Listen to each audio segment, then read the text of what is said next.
JP के सांसद राजभवन गए हैं दरभंगा एम्स को लेकर, आधे दर्जन सांसद। बीजेपी के सांसद को जहां मन करे वहां परेड करे, लेकिन केंद्र की सरकार दरभंगा में एम्स बनाना नहीं चाहती है, उस पर राजनीति करना चाहती है।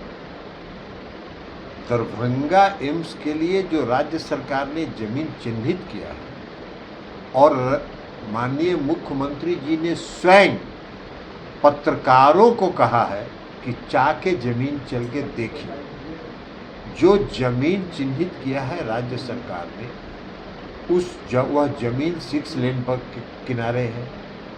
उस एम्स तक जाने के लिए राज्य सरकार ने 4 लेन सड़क बनाने का निर्णय किया है।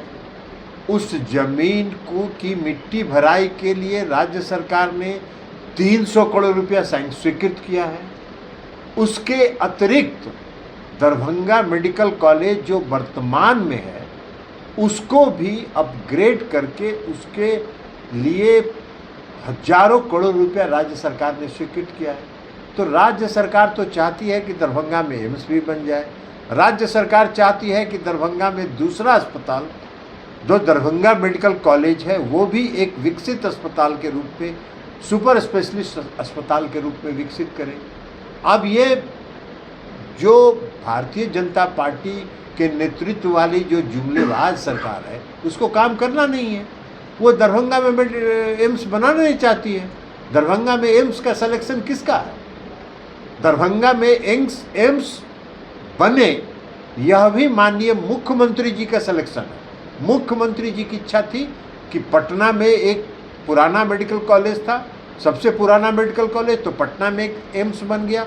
और पटना के बाद बिहार में जो सबसे पुराना मेडिकल कॉलेज था दरभंगा, वहाँ दरभंगा शहर में एक एम्स बनना चाहिए। और ये राज्य सरकार की अनुशंसा पर केंद्र सरकार ने स्वीकृत किया।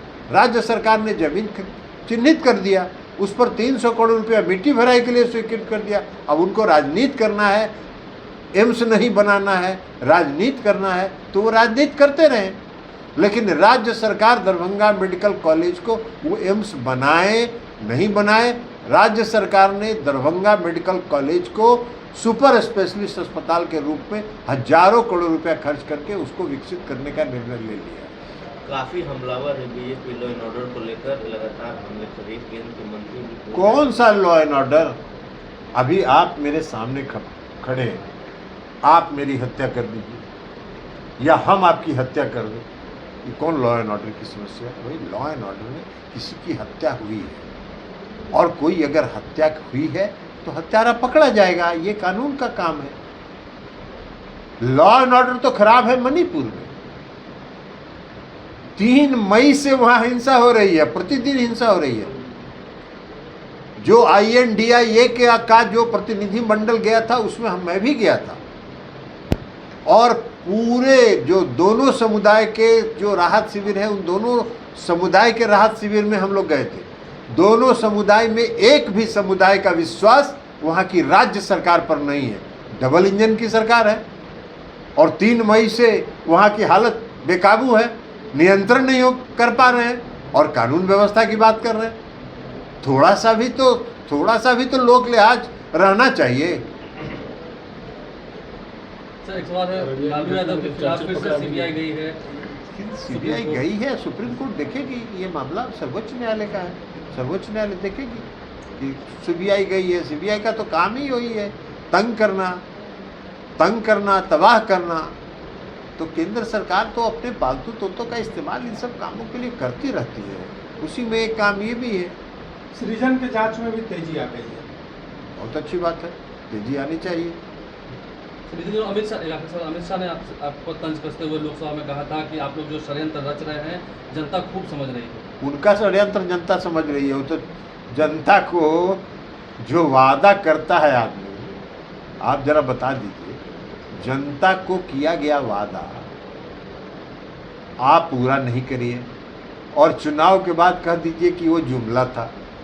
भाई बिहार के मुख्यमंत्री नीतीश कुमार जी भी हैं। 2015 में उन्होंने 7 निश्चय का वादा किया और 7 निश्चय में कौन निश्चय है जो नहीं पूरा हुआ? 7 निश्चय उन्होंने पूरा किया। 2020 में 7 निश्चय 2 की घोषणा उन्होंने की और 7 निश्चय 2 पर आज काम हो रहा है। और वो क्या क्या क्या काम किए हैं। 2014 में 2 करोड़ लोगों को प्रति वर्ष रोजगार देंगे, पूरे विदेश से काला धन वापस लाएंगे, हर गरीब के खाता में 15 से 20 लाख रुपया देंगे। और बाद में गृह मंत्री जी ने कहा कि चुनाव में ये सब जुमला कहा जाता है। तो जिस सरकार के वरीय नेताओं के गृह मंत्री तो नंबर 2 माने जाते हैं ना भाई, तो जो नंबर 2 की सोच ये है कि जनता को चुनाव में जो वादा करते हैं उसको आप जुमला करते हैं और दूसरे पर सवाल उठाते हैं। नीतीश कुमार जी ने जो भी वादा किया है आज तक बिहार की जनता को जो भी वादा उन्होंने किया है उसको 100% सरजमीन पर उतार दिया। सर, अब ईडी ने हेमंत सोरेन को भी समन कर दिया है। अरे भाई बता तो चुके हैं कि उनका काम ही यही है, फालतू तोतों का इस्तेमाल करना। 70,000 करोड़ का प्रधानमंत्री का भाषण नहीं सुने हैं आप लोग? क्या आप सुने हैं कि नहीं सुने हैं? अरे बोलिए ना जोर से, नहीं तो आपका भी रिकॉर्डिंग आएगा ना। बोलिए जोर से, सुने हैं कि नहीं सुने हैं? 70,000 करोड़ महाराष्ट्र में घोटाला हो गया, आप काहे नहीं बोल रहे हैं? प्रधानमंत्री जी ने एक ऐसे वॉशिंग मशीन का आविष्कार किया है जिस वॉशिंग मशीन में काला से काला आदमी भी घुसेगा और 1 मिनट के अंदर सफ़ेद होकर निकलेगा।